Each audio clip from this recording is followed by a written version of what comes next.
ABC General Hospital spoilers reveal that the connection between Nathan and Deliliah has finally been confirmed, and the truth is far more devastating than anyone in Port Charles was prepared to face. What began as a mystery surrounding an injured pregnant woman has now exploded into a revelation so dark, so emotionally violent, that Deliliah's funeral did not become a moment of mourning, but the beginning of one of the most catastrophic unravelings the town has ever seen. For days, there had been whispers that Deliliah was not just another stranger who crossed the wrong path at the wrong time, that her fear, her silence, and the strange desperation in her eyes pointed to a history she had died trying to protect. Even in death, she seemed to leave behind a warning rather than a farewell. Brooklyn could not shake the memory of Deliliah's refusal to speak freely. Chase kept circling the same details in his mind. Britt felt something colder than grief every time Deliliah's name was spoken aloud. And through it all, Nathan stood at the edge of every conversation like a man trying to outrun a shadow that had already reached him. He claimed confusion. He leaned into the familiar shield of fractured memory, and yet there was always something wrong in the way he reacted whenever Deliliah was mentioned, as if her death was not merely tragic to him but dangerous. By the time the funeral began, the entire atmosphere in Port Charles had already turned poisonous with tension. No one expected comfort, no one expected peace. But no one expected Nathan to destroy the illusion of stability with a confession so explosive that Deliliah's coffin itself seemed to become the center of a new war. In front of mourners already drowning in suspicion and grief, Nathan finally broke. Whether it was guilt, pressure, fear, or the unbearable weight of carrying too much buried truth, something in him snapped. He revealed that Deliliah had not been a random woman from his lost years, not a passing figure from the blank space in his memory, but someone directly tied to the secret life that had been built around him during the years he could not remember. Worse still, he admitted that Deliliah had known exactly who he was long before she resurfaced in Port Charles, and that she had been trying to reach him not simply for help, but because the child she carried was connected to a chain of events that powerful people had killed to hide. That single admission did not merely shock the room, it detonated it. Suddenly, Deliliah was no longer a tragic victim. She became evidence. She became a witness who died before she could fully testify. And Nathan, by speaking at last, transformed himself from grieving bystander into living proof that Port Charles had been sitting on a lie too massive to remain buried. The most horrifying part of Nathan's confession was not only that he knew Deliliah from the missing years he claimed were lost to him, but that he had remembered more than he ever admitted. Fragments at first, flashes he tried to suppress, faces, locations, blood, fear, coded instructions, a woman running, a baby at the center of a deal, and Deliliah caught in a nightmare she had never truly escaped. He confessed that Deliliah had once saved him, or perhaps he had failed to save her, and that the line between guilt and complicity had become so blurred that he no longer knew whether he had been a prisoner in that hidden world or one of its unwilling enforcers. The funeral crowd was left frozen as the full terror of his words settled in. If Nathan had lied about how much he remembered, then every decision he had made since returning to Port Charles now had to be re-examined. Every person he trusted, every person he avoided, every sudden emotional shift, every strange detachment from the life he once had, all of it now looked less like trauma and more like a cover cracking under pressure. Maxie's devastation deepened into something darker than heartbreak. Britt went pale not only because Deliliah was dead, but because Nathan's confession seemed to confirm that the web around him stretched into the same sinister territory that had been brushing up against her own life. Jack Brennan's name began circulating again in frightened whispers. So did Sidwell's. And beneath all of that rose the most unbearable question of all. If Deliliah died because of what she knew, then who in Port Charles would be next now that Nathan had said it aloud?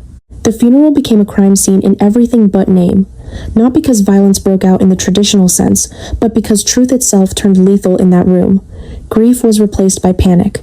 Mourners stopped seeing one another as family, friends, or allies, and began silently measuring who knew what, who had suspected something, who might already be compromised.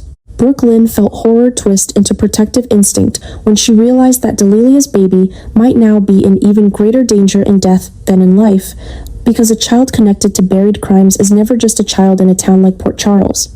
Chase understood instantly that Nathan's confession would not end in emotional fallout alone. It would trigger investigation, retaliation, and a desperate effort from unseen enemies to clean up every loose end. Britt, haunted by Deliliah's final hours, started to grasp that the surgery had never simply been about saving a mother and child. It had been a race against a machine already moving to silence them both. Even Laura, Anna, and the others who had seen this city survive mob wars, poisonings, betrayals, and political corruption began to sense that this disaster was of a different magnitude. This was not one crime, one killer, or one revenge plot. This was infrastructure. This was an entire secret system operating beneath Port Charles, feeding on missing years, erased memories, forged identities, and human lives treated like disposable parts in a larger design. And now Nathan, broken and exposed, had torn the first real hole in it while standing beside Deliliah's grave. The tragedy became even more monstrous when people started asking the question Nathan had not fully answered. What exactly was Deliliah about to reveal before she died? His confession implied that she had tried to warn him that the child was not merely a personal secret, but the final key to exposing a hidden operation. That possibility pushed the town from shock into collective dread. If Deliliah's death was connected to something that large, then the funeral itself may already have been infiltrated by those determined to make sure no one walked away with the full truth. Suddenly, every black car parked too long near the cemetery, every unfamiliar face in the crowd, every unanswered phone call, every glitch in hospital records, every missing file, every nervous glance took on terrifying significance. Port Charles was no longer dealing with a scandal. It was staring into the mouth of a civic catastrophe. Families were no longer simply grieving, they were becoming targets. Children were no longer just vulnerable, they were leverage. And Nathan, by finally speaking, had not only exposed Deliliah's connection to him, he had exposed the fact that Port Charles itself had been living inside a carefully maintained illusion. The disaster now unfolding was the largest imaginable because it attacked the town at its core. Trust. Trust in memory, trust in love, trust in institutions, trust in the stories people told about where they had been and who they had been with. Once that collapsed, everything else followed. Nathan's confession did not bring closure to Deliliah's death. It turned her funeral into the first chapter of a far greater nightmare, one in which the dead were only the beginning, the living were already compromised, and the truth, now that it had finally started to surface, threatened to drown Port Charles in its darkest reckoning yet. Nathan's confession is about to change everything in Port Charles, because the truth he has been hiding is far more explosive than anyone imagined. At last, he admits that he is the father of baby Jane Doe, a revelation powerful enough on its own to shatter lives, destroy fragile trust, and force everyone around him to question what else has been buried beneath his fractured memories. But the greater shock is not simply that Nathan fathered Deliliah's child. It is that Deliliah herself was never just a frightened pregnant woman running from danger. She was connected to something far darker, a hidden player inside Sidwell's criminal organization, a woman caught between survival, guilt, and the impossible burden of carrying secrets that could destroy an entire network. With one confession, Nathan does not merely step into the role of a grieving father. He steps into the center of a war that is no longer personal but systemic, a battle against a machine of corruption that has already taken Deliliah's life and may now be preparing to take much more. The tragedy of Deliliah becomes even more chilling when Nathan begins to understand that her death was not random, and not merely the consequence of bad timing or desperate fear. Deliliah had been part of Sidwell's operation, but not in the simple way people first assume. She was not just a willing criminal with cold blood in her veins. She was someone who had gone too deep, seen too much, and reached a point where escape was no longer possible. The closer she moved toward exposing what Sidwell had built, the more dangerous she became to the people who once controlled her. That is what transforms her story from scandal into catastrophe. She was both complicit and trapped, both guilty and hunted. And in the end, she died, carrying not only Nathan's child, but the weight of secrets that could tear open one of the most terrifying criminal structures Port Charles has ever faced.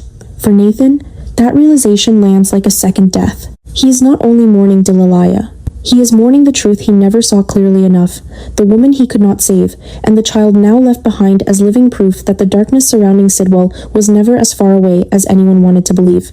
What makes Nathan's confession so gripping is that it is not born from weakness, but from a turning point. For too long he has been haunted by missing pieces, by instinctive fear, by flashes of memory that never fully aligned, and by the unbearable suspicion that his lost years were not simply stolen from him, but weaponized against him. Now, Deliliah's death forces those fragments into something sharper. He can no longer hide behind confusion. He can no longer pretend that the past is too broken to confront. Admitting that he is baby Jane Doe's father becomes the first real act of moral clarity he has made in a long time. It is a declaration that the old version of Nathan, the one cornered by uncertainty and manipulated by forces stronger than himself, is beginning to die. In his place rises a more dangerous man, one driven by grief, responsibility, and a growing fury at the system that consumed Deliliah and nearly claimed his daughter before she even had a chance to live. That is where the real story begins to expand. Deliliah's death is not an ending. It is the trigger for a new form of control, a new strategy, a new determination inside Nathan that could turn him from a damaged survivor into one of the most unpredictable threats Sidwell has ever faced. He knows now that brute force will not be enough. Sidwell's organization is too layered, too insulated, too practiced at erasing evidence and burying witnesses. If Nathan wants justice, he will have to become smarter, colder, and more disciplined than ever before. He will have to stop reacting to chaos and begin shaping it. Every connection Deliliah left behind, every hidden trace of her role inside the organization, every whispered name and unexplained movement becomes a piece of a larger map Nathan must learn to read.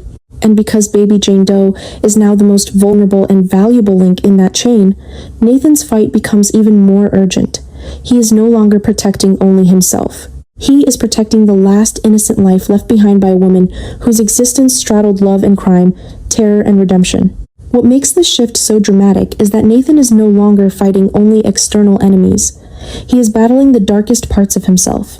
He must accept that his connection to Deliliah was real, that his daughter was born out of a world drenched in lies, and that his own past may contain actions he cannot fully forgive. That internal war gives the story its true emotional force. Every step Nathan takes toward exposing Sidwell also risks exposing himself.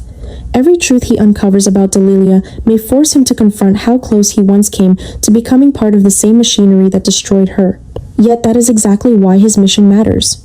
He is not chasing revenge in the shallow sense. He is trying to transform grief into purpose, guilt into action, and horror into something that might finally stop the cycle.